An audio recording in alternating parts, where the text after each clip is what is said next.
Okay, my next attorney, when hiring an attorney tip, and I want to talk a little bit more about associate attorneys.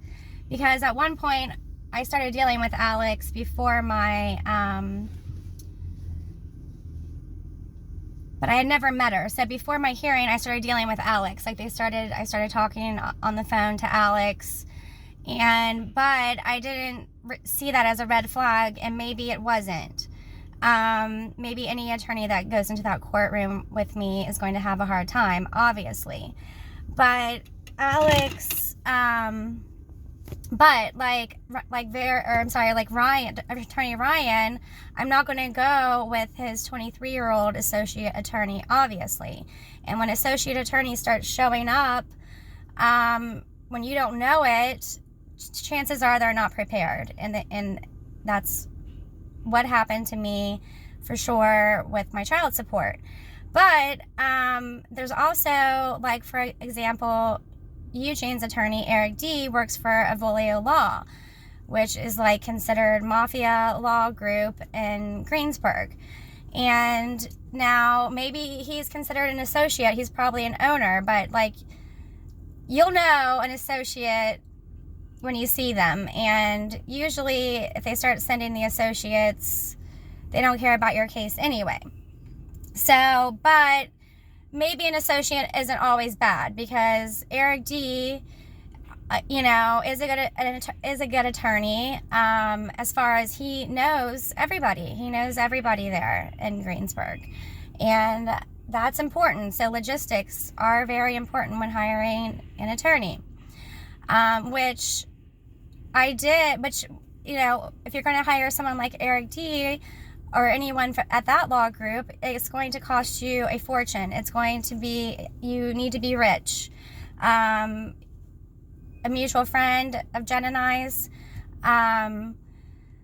she referred him to Eric D. when he and his ex were splitting up, the Meddler.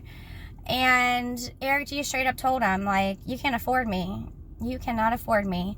And, it's the truth. So, with that being said, logistics. So let's say you have a cousin over in Fayette County or another county who is an attorney who wants to help you. That's fine, because your cousin probably cares about you and therefore cares about your case and may do a better job than hiring an attorney that you don't know. However, if cousin never practices or has hardly ever practiced in that county, and then your opposition has an attorney like Eric D. right across the street from the courthouse, cousin's only going to be able to do so much, okay? And another thing I wanted to add is, like, in divorce custody, at least from my experience, every hearing is $500. Every hearing is $500. Now, McMorrow Law's one hearing turned out to be $4,300, okay?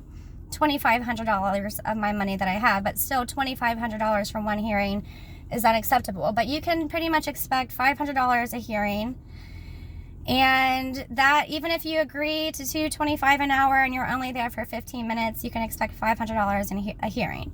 So let's just say, but most all attorneys are going to charge you drive time. And I understand this now, because even living in Westmoreland County and driving to the courthouse as often as I do, it's drive time. And if I were an attorney, I would charge drive time. But you have to see what kind of drive time they're charging you. If they're charging you $500 an hour, are they charging you $500 to drive there? They could be. And then even some attorneys I talk to, they say, well, I don't really like charging my clients drive time. I don't really do that. Well, they may end up doing it anyway. Once maybe they come and they see that your case is a big case over their head, or whatever the case may be, maybe they'll start charging you drive time to eat up all of your retainer.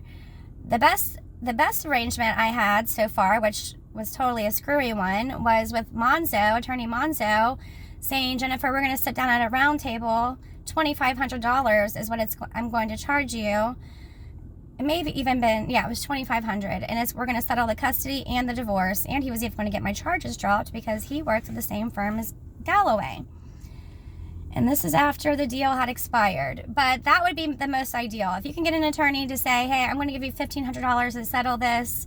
But if your ex is court crazy and loves going to court and loves controlling you by the court system, then there's no real chance of sitting down at a round table and solving it with just like one flat fee. So drive time. So you're probably, if someone is driving, so if someone was going to drive from downtown Pittsburgh to Westmoreland, it's going to take them 1 hour one way and then an hour back. So for example, when I first hired attorney Suher, I first hired him to represent me for child support court.